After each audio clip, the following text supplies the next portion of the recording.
Hello friends, welcome back to my channel. दोस्तों, BPSC madam के channel पर आपका एक बार फिर से स्वागत है, जहां पर आप अपनी विभिन्न परीक्षाओं की तैयारी करते हैं और आपको जीएस से रिलेटेड सारे ही क्वेश्चंस कवर किए जाते हैं। हमने इस चैनल पर 150 बुक्स के एमसीक्यूज़ प्लस 50 बुक्स का डिस्कशन के साथ एमसीक्यूज़ कवर करने का टारगेट रखा है। इस क्रम में हमने घटना चक्र की सीरीज़ कंप्लीट की थी, लेकिन अब मैंने आपको सब्जेक्ट वाइज घटना चक्र आज से स्टार्ट किया है। यानी कि हमने घटना चक्र की सीरीज़ लगाई थी, उसके बाद हमने लूसेंट जीके लगाया था, देन लूसेंट बिहार स्पेशल लगाया था, कॉस्मोस वन लाइनर स्टार्ट कर चुके हैं एनसीईआरटी 6 to 12 की, और साथ ही साथ जो चैप्टर आपका कॉस्मोस में चलेगा 2 दिन के बाद से ही आप घटना चक्र में उसी सब्जेक्ट का एमसीक्यूज़ लगाओगे। तो आज हम, क्योंकि हमने सेक्शन ए में कॉस्मोस में हम पॉलिटी पढ़ रहे थे, तो इसीलिए पहले हम पॉलिटी की घटना चक्र स्पेशल लगाएंगे। ठीक है, तो चलिए शुरू करते हैं। भारतीय राज्य व्यवस्था एवं शासन, ये आपका इंडेक्स है। इन सब की आपको पीडीएफ भी प्रोवाइड करा दी जाएगी। डिस्क्रिप्शन में आपको मेरा टेलीग्राम चैनल का लिंक दिया होगा, वहाँ से जाकर आप टेलीग्राम चैनल फॉलो कर लीजिए, जहाँ से आपको ये सारी पीडीएफ मिल जाएंगी। प्लस डेली आपको इंग्लिश न्यूज़पेपर भी मिल जाएगा, कभी कभी हिंदी भी, और मंथली आपको मैगजीन जैसे प्रतियोगिता दर्पण, जितनी भी इम्पोर्टेंट चीज़ें होंगी वो सब आपको वहाँ पे प्रोवाइड करा दी जाती हैं। तो चलिए शुरू करते हैं। भारत का संवैधानिक विकास, इनके बारे में हम कॉस्मोस वन लाइनर में एनसीईआरटी 6 to 12 में देखते हैं। यहाँ पर इन शॉर्ट देखेंगे और क्वेश्चन ज़्यादा से ज़्यादा अटेम्प्ट करने का प्रयास करेंगे, यानी कि एक तरह से ये रिवीजन है। तो ईस्ट इंडिया कंपनी के जो शासन थे, भारत का संवैधानिक विकास 2 हिस्सों में है, ईस्ट इंडिया कंपनी के अधीन और ब्रिटिश शासन के या ब्रिटिश ताज के अधीन। 1773 से 1853 तक आपका ईस्ट इंडिया कंपनी का शासन था और 1858 से 1947 तक ब्रिटिश ताज के तहत शासन था। इसमें जो इम्पोर्टेंट टर्म्स है उसको देखते हुए क्वेश्चंस अटेम्प्ट करेंगे। ब्रिटिश संसद के 1773 के रेगुलेटिंग एक्ट के द्वारा बंगाल के गवर्नर को बंगाल का गवर्नर जनरल पद नाम दिया गया था। उसकी सहायता के लिए 4 सदस्यीय कार्यकारी परिषद का गठन किया गया था, जिनका कार्यकाल 5 वर्ष रखा गया। यानी कि 4 क्वेश्चन है। पहला तो रेगुलेटिंग एक्ट का ईयर, दूसरा कौन से एक्ट में बंगाल के गवर्नर को बंगाल का गवर्नर जनरल कहा गया, तीसरा है ये कितने सदस्य कार्यकारी परिषद थी, तो 4 सदस्य की, और इनका कार्यकाल 5 वर्ष का था। नेक्स्ट है 1774 में उच्चतम न्यायालय की स्थापना की गई थी, ये याद रखेंगे।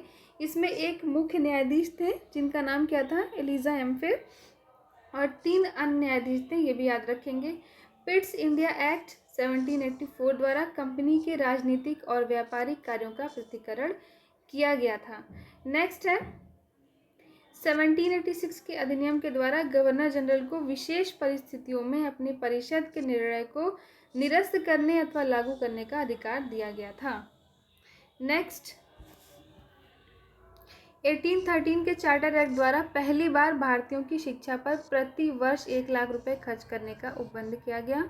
1833 के चार्टर एक्ट द्वारा बंगाल के गवर्नर जनरल को संपूर्ण भारत का गवर्नर जनरल बना दिया गया। ये कुछ इंपॉर्टेंट टर्म्स हैं, इनको ध्यान रखेंगे। नेक्स्ट है लॉर्ड विलियम बेंटिक भारत का प्रथम गवर्नर जनरल था। 1853 के चार्टर एक्ट द्वारा विधायी शक्तियों को कार्यपालिका शक्तियों से पृथक करने की व्यवस्था की गई थी। चलिए अब क्वेश्चंस अटेम्प्ट करते हैं। निम्नलिखित में से किस अधिनियम में कलकत्ता में सर्वोच्च न्यायालय की स्थापना का प्रावधान किया गया था, तो रेगुलेटिंग एक्ट 1773, और स्थापना कब हुई थी, 1774 में। नेक्स्ट, सर्वोच्च न्यायालय की स्थापना के संबंध में निम्नलिखित में से कौन से कथन सही हैं। कलकत्ता में सर्वोच्च न्यायालय की स्थापना 1773 के रेगुलेटिंग एक्ट के द्वारा की गई थी। लेमेस्टर इस न्यायालय के प्रथम मुख्य न्यायाधीश थे, तो केवल पहला सही है, दूसरा गलत है। कौन थे, एलिजा एम्फे। नेक्स्ट है सूची का मिलान करना है। नियंत्रण परिषद की स्थापना, नियंत्रण परिषद की स्थापना पिट्स का भारतीय अधिनियम 1784। सर्वोच्च न्यायालय की स्थापना कब थी, 1773। देन इंग्लिश मिशनरियों को भारत में कार्य करने की अनुमति 1813, और गवर्नर जनरल की परिषद में कानूनी सदस्य की नियुक्ति 1833। तो यहाँ से आप थोड़ा ऐसे भी देख सकते हैं, अगर आपको सारे ना पता हो तो देखो 1773 वाला तो आपको पता ही होगा, ये किसका होगा, तो ये सर्वोच्च न्यायालय की स्थापना होगी, यानी कि बी का 1 किस में है, तो आप देखेंगे एक ही ऑप्शन है जिसमें बी का 1 है, तो आप यहाँ से भी गेस कर सकते हैं कि option B is the right answer. Next question, निम्नलिखित में से किसने भारत में अंग्रेजी शिक्षा की नींव पड़ी थी? 1813 का charter act, general committee of public instruction 1823, प्राच्यविद एवं आंग्लविद विवाद। इनमें से कौन कौन सा सही है? तो इनमें से सारे सही हैं। आईएएस का क्वेश्चन था ये। नेक्स्ट है, किस अधिनियम के द्वारा ब्रिटिश संसद ने चाय और चीन के साथ व्यापार को छोड़कर ईस्ट इंडिया कंपनी के भारत के साथ व्यापारिक एकाधिकार को समाप्त किया था? ये 1813 का चार्टर अधिनियम था। ब्रिटिश संसद के किस अधिनियम ने भारत में व्यापार पर ईस्ट इंडिया कंपनी के अधिकार को समाप्त कर दिया था? 1813 का चार्टर एक्ट। नेक्स्ट है, चार्टर एक्ट 1813 के संबंध में निम्नलिखित कथनों पर विचार करिए। इसने भारत में ईस्ट इंडिया कंपनी के व्यापार एकाधिपत्य को चाय का व्यापार और चीन के साथ व्यापार को छोड़कर समाप्त किया। इसने कंपनी द्वारा अधिकार में लिए गए भारतीय राज्यों पर ब्रिटिश राज यानी क्राउन की संप्रभुता को सुदृढ़ किया। भारत का राजस्व अब ब्रिटिश संसद के नियंत्रण में आ गया था। तो केवल पहला और दूसरा सही है। नेक्स्ट, किस अधिनियम ने भारतवासियों को अपने देश के प्रशासन में कुछ हिस्सा लेना संभव बनाया? 1833।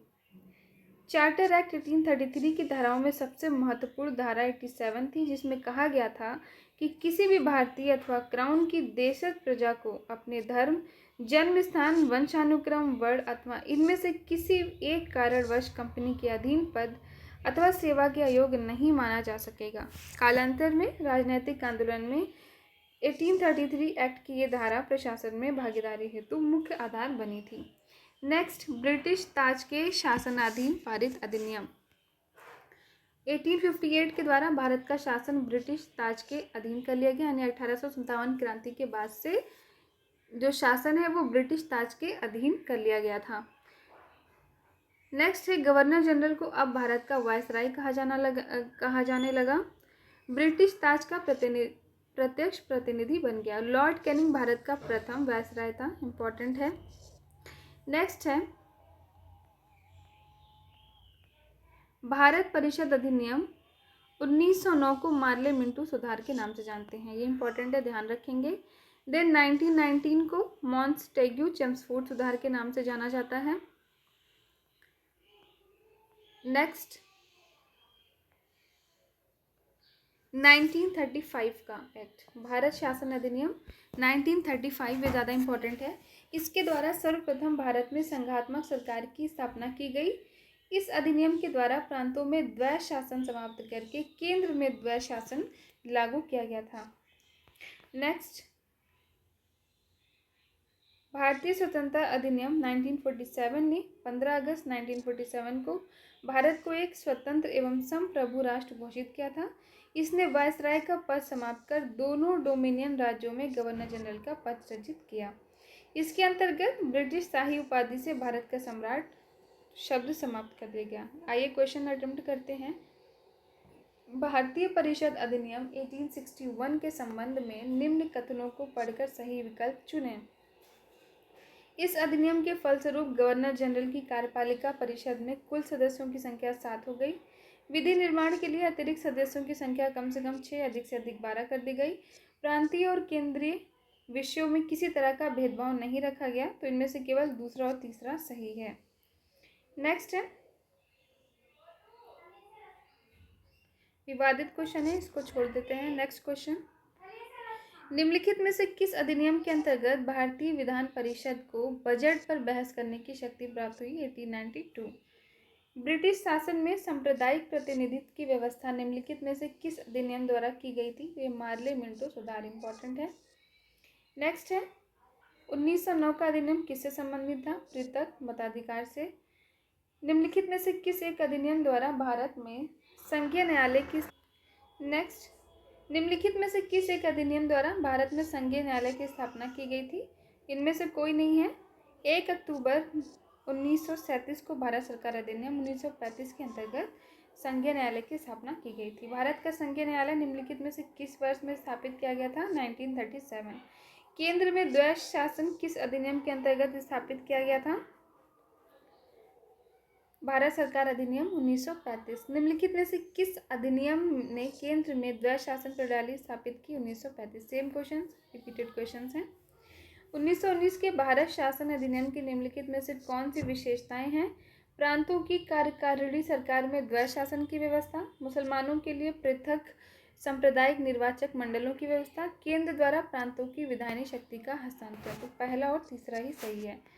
Option C is the right answer. Next, भारतीय इतिहास के संबंध में द्वैध शासन सिद्धांत किसे निर्दिष्ट करता है? प्रांतों में प्रायोजित विषयों को दो प्रवर्गों में विभाजन करना। भारत सरकार अधिनियम 1919 में प्रांतीय सरकार के कार्य आरक्षित और अंतरिक्त विषयों के अंतर्गत बांटे गए थे। तो न्याय, प्रशासन, भू राजस्व और पुलिस में। नेक्स्ट, केंद्र में कौन सा एक्ट द्विसदनीय विधायिका लाया था? 1919। निम्नलिखित में से किसने ब्रिटिश भारत में प्रांतीय स्वायत्तता शुरू की? भारत सरकार अधिनियम 1919। तो दोस्तों आज के लिए इतना ही। कल फिर मिलेंगे आगे की वीडियो में रिवीजन के लिए। और कॉस्मोस वन लाइनर जिसकी सीरीज स्टार्ट कर चुकी है उसको अच्छे से आप पढ़िएगा और उससे रिलेटेड क्वेश्चंस यहाँ पर अटेम्प्ट करिएगा, जिससे कि आपकी तैयारी बहुत अच्छे से हो जाएगी। Thank you so much for watching my video.